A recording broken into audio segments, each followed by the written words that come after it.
고린도전서 2장 1절부터 5절까지의 말씀입니다. 찾으신 말씀 합독하겠습니다.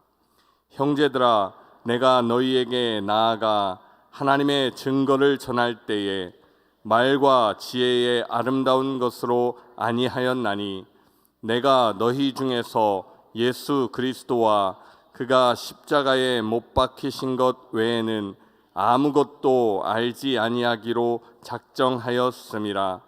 내가 너희 가운데 거할 때에 약하고 두려워하고 심히 떨었노라. 내 말과 내 전도함이 설득력 있는 지혜의 말로 하지 아니하고 다만 성령의 나타나심과 능력으로 하여 너의 믿음이 사람의 지혜에 있지 아니하고 다만 하나님의 능력에 있게 하려 하였노라. 아멘. 아멘. 자, 한번 따라해 보겠습니다. 다만 성령의 나타나심과 능력으로 하라.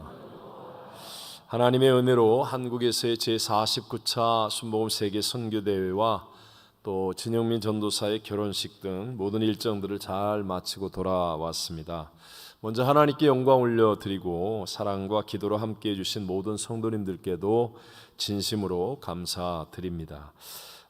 이번에 한국 일정에는 우리 가족의 결혼식이 있어서 자녀들도 어렵게 다 나갔기에 새 식구가 된 며느리와 함께 제가 도착하는 날 그 새벽에 인천공항에서 대전으로 바로 가서 장인 장모님이 안치되어 계신 현충원을 다녀왔습니다. 또 선교사 수련 대회가 기도원에서 있었기에 이제 식구들이 한 시간에 다 그곳에 올라와서 크리스천 메모리얼 파크에 안치되어 계신 저희 아버님 어머님에게도 인사를 드리고 또 우리 전명진 선교사님과 사모님을 비롯하여 많은 선교사님들 또 우리 교회에서 사역했었던 서미순 옥사님까지 안치된 곳을 돌아보았습니다. 얼마 전까지만 해도 함께 웃고 함께 지내었던 분들임을 생각하면서 참 남아있는 우리들도 다 신속히 가야 할 길임을 깊이 실감하게 되었습니다. 여러분, 한 사람도 죽음을 피할 수 있는 사람은 없지요. 우리 모두가 잠깐 후면 다 가야 할 분명한 길인데도 불구하고 죽음을 우리는 잘 생각하지 않습니다. 만약에 반드시 우리 모두가 가야 할 길이라고 하면 우리가 잘 준비해야 하는 것 아니겠습니까? 죽음이라고 하는 문을 열었을 때 예수님이 맞이해 주실 영생 천국으로 들어가는 그 일은 우리 인생에 있어서의 최대의 사건인 것을 믿게 되시기를 바랍니다. 예수님께서는 저와 여러분을 영생 천국으로 인도하시기 위해서 육신을 입고 이 땅에 오셔서 회개하라, 천국이 가까이 왔느니라 외치셨습니다. 그리고 십자가에서 모든 고난을 대신 담당하시며 대속 제물이 되심으로 죄 사함의 길을 열어주셨고 그리고 부활하셔서 천국 가는 길이 되어 주셨습니다. 그래서 이제 누구든지 믿음으로 예수 그리스도를 구세주로 영접하게 되면 우리가 죄사함을 얻게 되는 것이고 죽은 영이 거듭나서 영생 천국에 갈 수 있게 된 것입니다.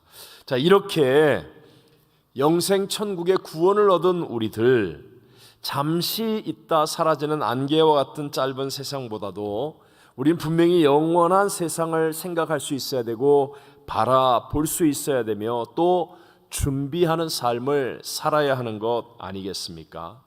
여러분, 한 번만 생각해 보십시오. 지금 우리가 살고 있는 지구촌의 기후 변화 현실은 무섭기까지 합니다.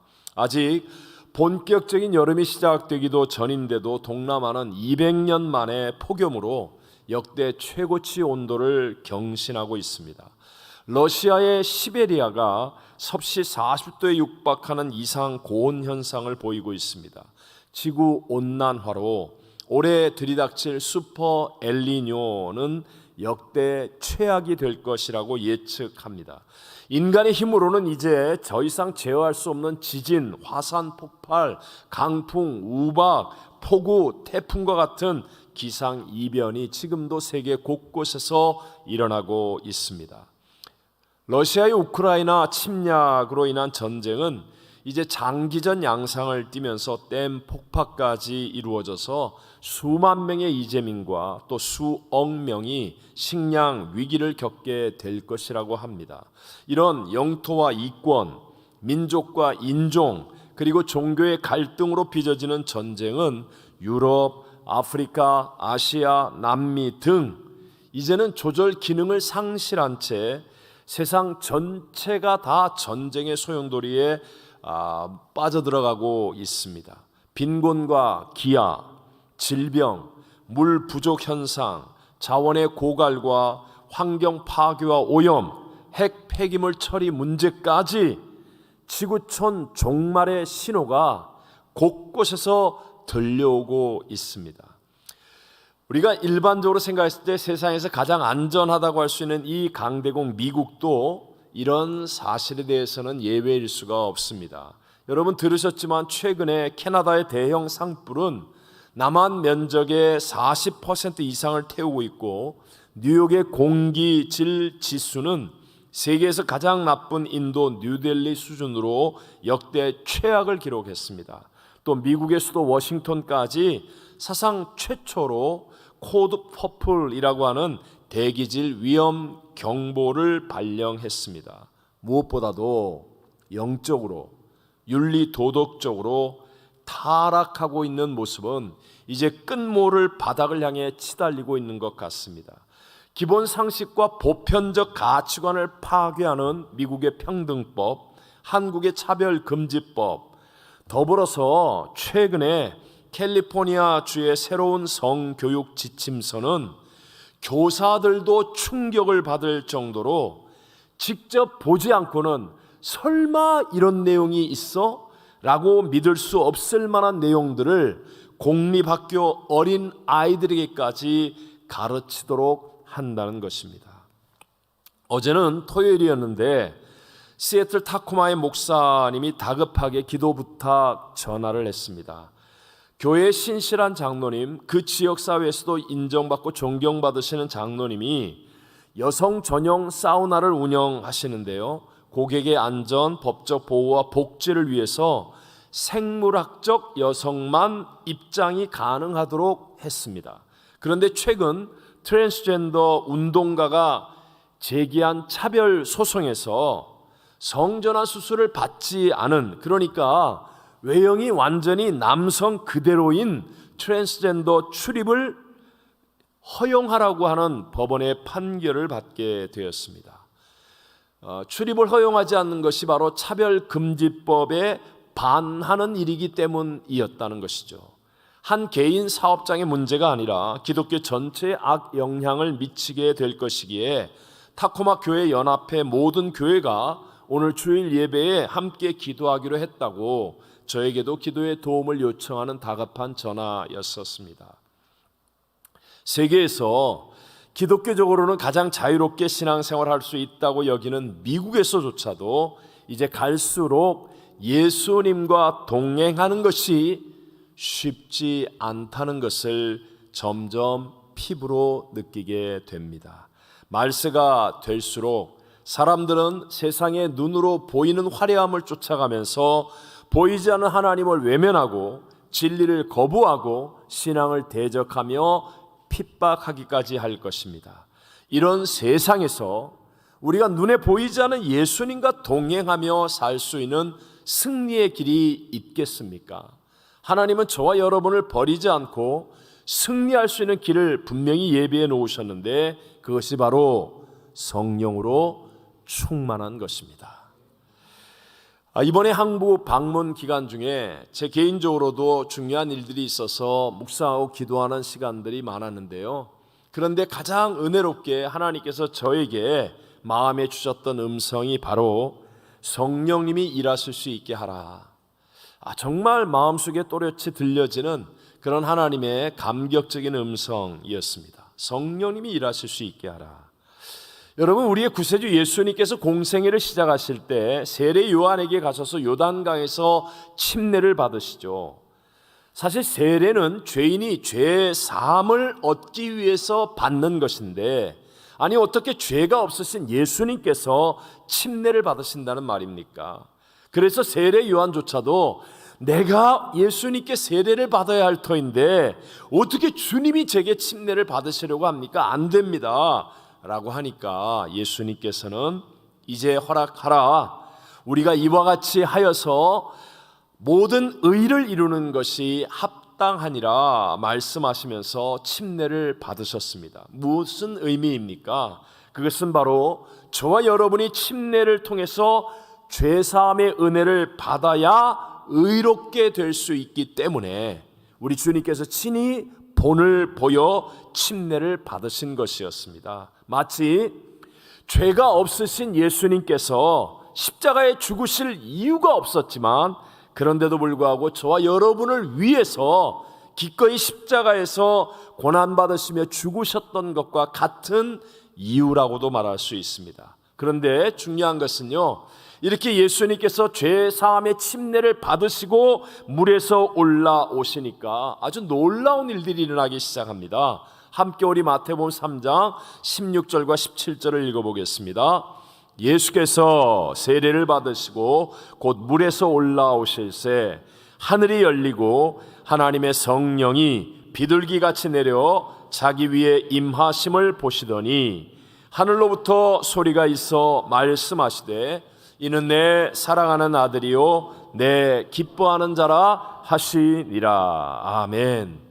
죄사함의 침례를 받으시고 예수님 물에서 올라오시는데 하늘문이 열려집니다. 그리고 성령이 임하셨습니다. 그때부터 완전히 모든 것이 달라지기 시작합니다. 그 이전에 30년의 세월과 공생의 3년은 완전히 다른 놀라운 삶을 이룰 수 있게 되었다는 것이죠. 성령님의 임재가 있으니까 이는 내 사랑하는 아들이요 내 기뻐하는 자라 하나님의 음성이 분명하게 들려집니다. 그러니까 어떤 대적이 일어나고 어떤 문제를 만난다 할지라도 흔들리지 아니하고 두렵지 않을 수 있더라는 것이에요. 예수님은 바로 그 다음 4장에 성령님의 인도로 마귀에게 가서 시험을 받으시고 영적 전쟁을 선포하시며 위대한 승리를 이루셨습니다. 그 이후에 예수님의 사역에는 많은 어려움이 있었습니다. 원수 마귀가 대적하고 수많은 시험과 문제들도 있었지만 그러나 예수님은 성령님과 함께 하심으로 말미암아 위대한 승리의 결말들을 얻으실 수 있었다는 것이죠. 사도행전 10장 38절을 우리 함께 읽어봅니다. 하나님이 나사렛 예수에게 성령과 능력을 기름 붓듯 하셨음에 그가 두루다니시며 선한 일을 행하시고 마귀에게 눌린 모든 사람을 고치셨으니 이는 하나님이 함께 하셨음이라. 아멘. 성령님은 지금도 동일한 하나님의 능력으로 우리 가운데 역사하는 분이신 줄로 믿습니다. 자, 중요한 것은요, 그럼 하나님의 능력이 어떻게 우리에게 임합니까? 하나님의 능력은 성령으로 전이 된다는 것을 믿어야 합니다. 어떻게 된다는 것을 믿어야 한다고요? 전이 된다. 자, 오늘 우리가 함께 읽었던 성경 본문에서 사도 바울은 고린도에 오기 전에 먼저 아덴에서 복음을 전했습니다. 아덴은 당시 헬라의 수도로 여러분이 알고 있는 소크라테스, 플라톤, 아리스토텔레스 같은 위대한 철학자들이 있었던 헬라 문화의 근원인 곳입니다. 지금도 우리 동양권의 교육과는 다르게 서구식 교육은 스피치라고 그러죠. 수사학을 굉장히 중요하게 여깁니다. 어릴 때부터 토론하고 자기의 의견을 조리 있게 말하는 훈련을 많이 합니다. 민주주의의 근간이 바로 그런 것이라고도 말할 수 있습니다. 바로 아덴은 그와 같은 서구 문명의 근원으로 자기의 생각을 화려한 어법으로 말하는 수사학과 또 이성을 설득하는 그 철학이 굉장히 발달해 있었습니다. 바울은 그곳에 가서 복음을 전할 때 자기 자신도 상당한 경지에 오른 학문과 지식이 있었기 때문에 그런 것들을 총동원하여서 그곳에서 복음을 전했습니다. 사도행전 17장에는 바로 에덴에서 바울이 설교한 내용이 나오는데 다른 설교와는 다르게 뭔가 대단한 학식이 있어 보인다. 바울도 굉장히 똑똑한 것 같아 라고 느낌을 주는 수사학적인 웅변과 철학적인 기교가 넘쳐나는 설교를 했습니다. 그런데 결과는 참담했습니다. 바울이 머물면서 복음을 전했던 모든 도시에 예수 믿는 사람들이 생겨나고 교회가 세워졌는데, 안타깝게도 아덴에서만은 교회가 세워지지 않았습니다. 쉽게 말하면 그의 멋진 웅변 같은 설교와 복음 전파의 사역이 실패하였다는 것이죠. 그래서 바울은 그 다음에 이와 같은 헬라 교육을 받은 인텔리들이 가득한 고린도에 갔을 때에는 약하고 두려워하고 심히 떨었다라고 고백합니다. 그리고 나서 결단하지요. 이제는 말과 지혜의 아름다운 것으로 하지 아니하고 오직 성령의 나타나심과 능력으로만 하겠다라고 결단을 합니다. 오늘 본문 4절과 5절 말씀을 같이 읽어봅니다. 내 말과 내 전도함이 설득력 있는 말로 하지 아니하고 다만 성령의 나타나심과 능력으로 하여 너희 믿음이 사람의 지혜에 있지 아니하고 다만 하나님의 능력에 있게 하려 하였노라. 이렇게 성령이 일하시게 하는 바울이 되어지니까 바울의 사역을 통하여 고린도에서 놀라운 영혼이 구원되며 교회가 세워지는 승리의 열매들을 맺게 되더라는 것입니다. 자, 여러분, 하나님이 인간을 처음 지으셨을 때 죄를 짓기 이전에는요, 엿새 동안 인간이 열심히 일하고 난 다음에 지치고 힘든 몸과 마음으로 하나님께 나와 하나님의 위로를 받고 피로를 회복하는 그러한 것이 아니었습니다. 일하기 전에, 인간은 아무것도 하기 전에 먼저 하나님 안에서 안식하고 그 다음에 하나님의 기운, 하나님의 은혜, 하나님의 복이 전이 되어서 만물의 영장으로 세상을 다스리고 정복하고 번성하고 생육하며 충만한 삶을 사는 존재로 지음을 받았다는 것입니다.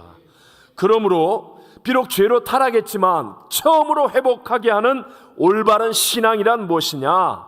내 힘으로 세상을 살다가 지쳐서 주님께 나와 주님 내가 너무 힘들어요, 날 위로해 주세요 하는 것이 아니라, 물론 그것도 가능하겠지만 그것이 진짜가 아니라 먼저 성령님 안에서 하나님의 능력을 전이 받음으로 말미암아 하나님이 주시는 감격과 소망과 은혜와 능력으로 세상에 나아가 빛이 되고 소금이 되는 삶을 살 수 있는 것임을 믿게 되시기를 바랍니다. 좀 예를 들어 설명하자면 이런 것과 비슷하죠. 아침에 학교를 가거나 출근하기 전에 너무 좋은 소식을 듣게 됩니다. 예를 들어서 이번 주간에 있는 여름 성경학교에 우리 아이들이 갔는데 아이들이 성령 세례를 받고 놀라운 은혜를 받게 되었다는 소식을 듣는 거예요. 아니면 우리 가족 가운데 정말 의사와 약이 치료할 수 없는 암과 같은 큰 질병에 걸렸던 사람이 나음을 받았다라고 하는 놀라운 소식을 듣는 거예요. 아니면 몇 년 동안 정말 괴롭히던 재판에서 드디어 이기게 되었다는 판결을 받았다라는 놀랍고 기쁜 소식을 듣게 된 거예요. 그러면 여러분, 그런 감격적이고 기쁜 소식을 듣고 난 다음에 아침에 운전하고 가는데 누가 막 끼어들기를 해요. 화가 날까요, 안 날까요? 거의 화 안 납니다. 그럴 수도 있지. 아니면 회사나 학교를 갔는데 누가 막 짜증을 냅니다. 그러면 화가 날까요? 아닙니다. 화 안 납니다. 너무 좋은 소식, 좋은 것을 내가 받았기 때문에 오히려 만나는 사람에게 내가 먼저 웃으면서 인사할 수 있고 감사할 수 있고 기뻐할 수 있고 커피 타달라고 하면 기꺼이 커피도 타주고 사주고 섬기고 희생할 수 있는 그런 감격과 은혜가 있게 된다는 것이죠. 마찬가지입니다. 그래서 예수님께서 이제 승천하시는 거예요. 십자가에서 인류 구원의 모든 사역을 다 이루었다 하시고 승천하시면서 이 복음을 제자들이 온 세상에 나아가 전파해야 됩니다. 세계 선교의 사명을 다른 방법이 없어요. 제자들이 이제 해야 되는 거예요. 그래서 제자들에게 맡기실 때 예수님께서는 너희는 예루살렘을 떠나지 말고 다른 거 하려고 하지 말고 내게 들은 바 아버지의 약속하신 성령을 기다리라고 말하는 거예요. 아무것도 하지 말고 너희들이 복음을 전해야 될 사람이지만 그렇다고 너네가 하면 얼마 가지 않아 번아웃 됐다, 힘들었다, 안 단다, 못한다 그렇게 할 게 뻔하니까 너희의 능력으로는 안 되니까 아무것도 하지 말고 먼저 성령으로 충만해지기를 기다리라는 거예요. 그리고 성령이 그들에게 임하니까 그들에게 없었던 하나님의 권능이 임하여서 예루살렘, 온 유대, 사마리아 땅끝까지 이르러 복음을 전하는데도 지치지 않습니다. 번아웃 되었다고 말하지 않습니다. 힘들다고 탄식하지 않습니다. 기뻐하고 감격하고 승리의 능력을 가지고 담대하게 끝까지 복음을 증거하는 승리자가 된 줄로 믿습니다. 올바른 신앙이란 바로 먼저 성령으로 하나님의 능력이 전이되게 하는 거예요.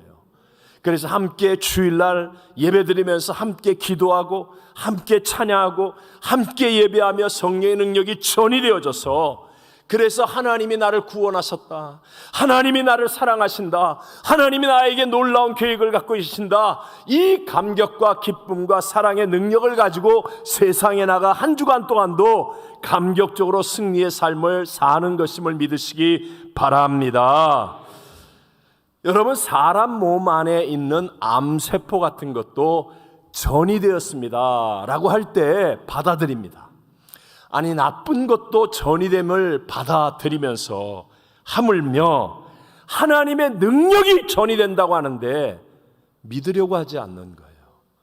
예배를 통해, 기도를 통해 하나님의 능력이 성령으로 우리에게 전이된다고 하는데 사람들이 그걸 믿으려고 하지 않는 게 현실입니다. 모세의 손에 있던 그 볼품없는 지팡이는 정말 아무것도 아닌 막대기에 불과했지만 하나님의 도구가 되어서 하나님의 능력이 전이되니까 홍해 바다를 가르는 축복의 도구가 되어졌습니다. 다윗의 손에 들려졌던 조약돌 5개, 그건 냇가에서 아무나 구할 수 있는 보잘것없고 작은 돌멩이에 불과했지만 하나님의 능력이 거기에 임하니까 거인 장수 골리앗을 넘어뜨리고 민족을 구하는 축복의 도구가 되어졌습니다.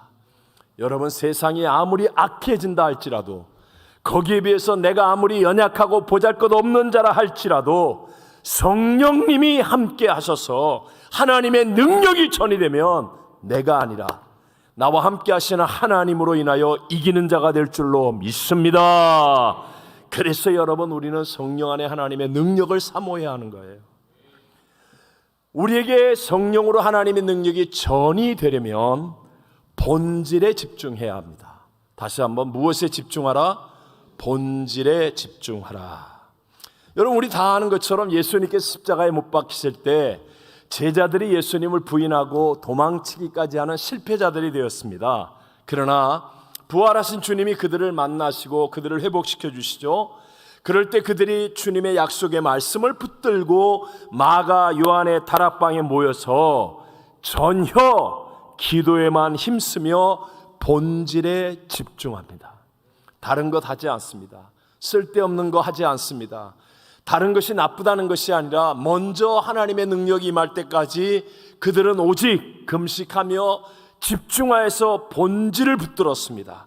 그럴 때 그들에게 성령이 충만히 임했고 그들은 세상을 변화시키는 하나님의 능력이 사람이 되었으며 인생을 역전승으로 바꾸는 승리자들이 될 수 있었다는 거예요. 이와 같은 성령님에 대한 약속은요, 500여 명의 사람들이 똑같이 들었습니다.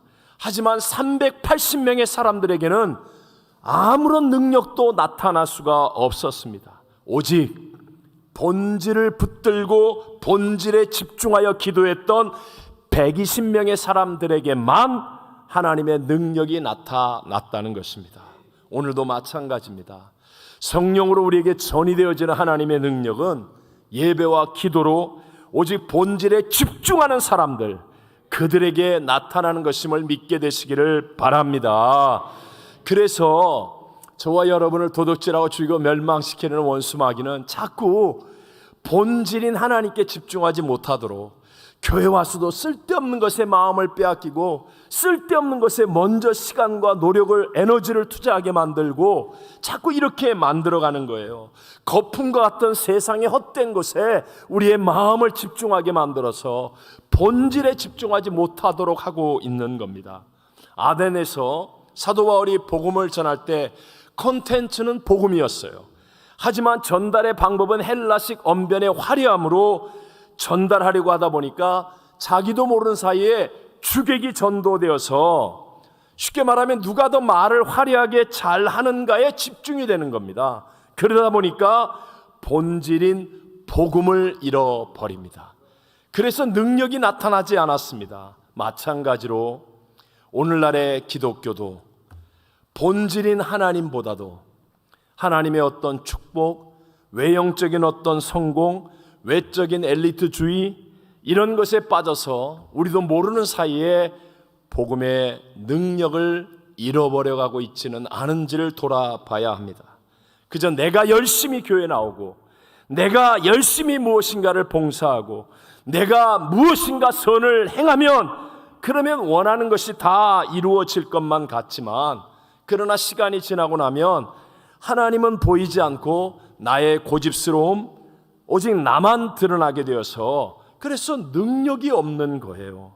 물론 우리들은 하나님의 형상과 모양대로 지음받은 대단한 존재이기 때문에요, 내가 해도 어느 정도의 성공은 이룰 수 있습니다. 하지만 그런 일들은요, 성공의 박수가 지나고 나면 역시 여전히 과거의 모습으로 돌아가요.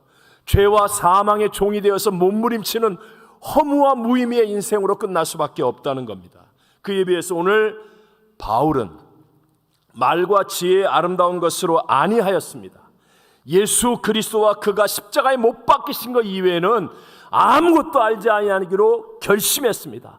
작정하였다는 거예요. 그러니까 그의 모든 죄와 허물, 과거의 어떤 것들, 그의 약함들, 이 모든 것을 십자가에 못 박아 끝내버리는 성령님의 능력이 나타나더라는 것이에요. 여러분, 저와 여러분의 죄는 이미 2000년 전 예수님의 십자가에서 다 용서받았다는 사실을 믿으시기 바랍니다. 이미 예수님 십자가에서 가난과 저주를 청산하셨고 하나님의 복을 약속하셨습니다. 예수의 피가 흐르는 복음에는요, 치유의 권세가 이미 주어져 있습니다. 이미 2000년 전에 예수님이 다 이루신 일이라는 거예요. 근데 이것이 왜 지금 내게 감격적으로 다가오지 않습니까? 여러분, 이것을 교리적으로 이해해서는 감격과 기쁨이 안 생깁니다. 여러 번 반복해서 들어서 생기는 세뇌적인 믿음 가지고 여러분 이것이 내 것인 양 믿어지지 않습니다. 오직 성령께서 내 안에서 믿어지게 만들어 주셔야 돼요.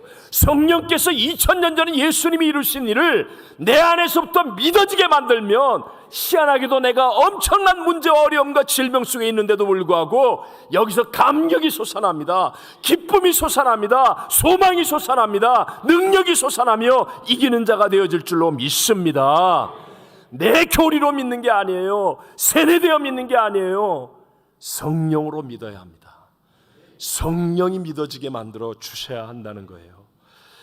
이전까지는 죄가 정상적인 식욕을 무절제한 식탐과 욕심으로 변질시켰지만, 그러나 성령님이 역사하시면 그것도 다스릴 수 있습니다. 이성에 대한 건강한 호기심이 음란이나 방탕함으로 타락되었는데, 성령님이 역사하면 포르노, 음란물, 방탕, 내 힘으로 안 되지만 놀랍게 이기게 만들어 주십니다. 성공과 성취에 대한 소망이 수단과 방법도 안 가리는 악한 생각과 탐심으로 바뀌어졌었는데, 성령님이 역사하기 시작하면 놀랍게도 거룩한 꿈과 비전으로 승화되어지는 것을 우리가 경험할 수 있습니다. 성령님이 일하시면 내 힘으로는 절대로 해결할 수 없었을 것 같은 비정상이 점점 정상으로 회복되어지고, 내 힘으로는 안 될 것 같던 순종이 말씀 앞에서 내가 다스림을 받아 순종할 수 있는 사람으로 바뀌어지면서 하나님의 복이 임하는 위대한 인생을 경험하게 될 줄로 믿습니다. 성령님이 일하시면 내게는 없었던 것들입니다. 사랑이나 희락, 화평, 오래 참음, 자비, 양성, 충성, 온유, 절제 같은 놀라운 변화된 성품의 열매가 나타나는 거예요. 이전에는 교회를 그렇게 오래 다녀도 옆에 있는 사람이 교회 다니는지도 몰랐어. 너 교회 다녔냐? 너 예수 믿는 사람이야? 우리 남편, 아내, 내 부모, 자녀 날 바라보면서 네가 무슨 예수 믿는 사람이냐? 라고 했을지도 모릅니다. 그런데 성령님이 일하시기 시작하면 놀랍게도요, 예수의 향기가 나오기 시작합니다. 내 안에서 변화된 성품, 말이 바뀌고 생각이 바뀌고 삶의 모든 것들이 바뀌어지는 것을 경험합니다. 그래서 나의 가장 가까운 사람으로부터 이웃에 이르기까지 당신은 정말 예수의 향기가 난다. 당신같이 변화되면 나도 예수 믿고 싶다. 이런 놀라운 역사들을 경험하게 될 줄로 믿습니다. 근데 여기서 마지막으로 우리 한 가지 꼭 기억해야 될 일, 성령님이 일하실 수 있게 할 때, 그때 때로는 나의 이해, 납득, 공감이 안 될 수도 있다는 사실을 알아야 합니다. 이해, 납득, 공감이 안 되는 경우가 생긴다는 거죠. 제가 설교를 준비하면서도 생각하는 것이, 처음에 제가 한국의 오살리 기도원 기도굴에서 기도할 때 성령님의 분명한 음성을 듣고 파라과이로 가게 되었습니다. 근데 그때 제 아버님은 이해를 못했어요. 거의 기절할 정도까지 되었고요. 저희 친구들도 돌을 던져서 제 방의 창문을 깨어뜨리면서 만류하기까지도 했었습니다. 또 파라과이에서 처음에 교회를 개척했을 때 너무나 뚜렷한 성령님의 음성으로 한국에서의 선교비를 받지 말라고, 자립할 수 있다라고 성령님이 말씀하실 때, 그건 그때의 상황, 그때 형편으로는 정말 이해, 납득, 공감이 안 됩니다. 성도도 없는데, 먹을 것도 없는데, 주머니에 땡전 한 푼 없는데, 그런데 선교비를 받지 않고 자립할 수 있다고 하는 성령님의 음성은 결코 이해가 안 되고 납득이 안 되고 공감할 수 없는 음성이었다는 거예요. 그럼에도 불구하고 믿음으로 성령님이 일하시게 할 때 내 생각을 뛰어넘는 놀라운 하나님의 역사는 일어나고 진정한 승리를 이룰 수 있게 되었다는 것이에요. 지금 그 순간들을 돌아보면 오늘날의 제 믿음이 있게 한, 세상 하는 말로 신의 한 수와 같았다. 정말 내 노력과 내 힘으로는 이룰 수 없는, 하나님만이 하실 수 있는 하나님 차원의 일이었다라는 것을 이제는 깨달을 수 있다는 것이죠. 자, 오늘 이 시간 예수님께서는 자신의 살을 찢고 피를 흘리며 우리에게 주셨습니다. 그분이 우리에게 말씀하시는 최고의 약속이 바로 성령님이 우리와 함께 하신다는 것입니다. 요한복음 16장 7절을 다 같이 함께 읽어봅시다.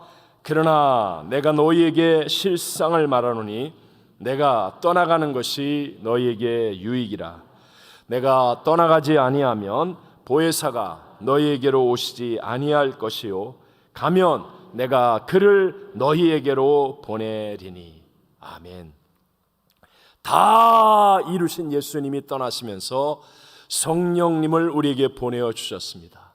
성령님은 이제 우리의 육체를 성전 삼고 우리 속에 나와 함께 하시는 하나님이신 것입니다.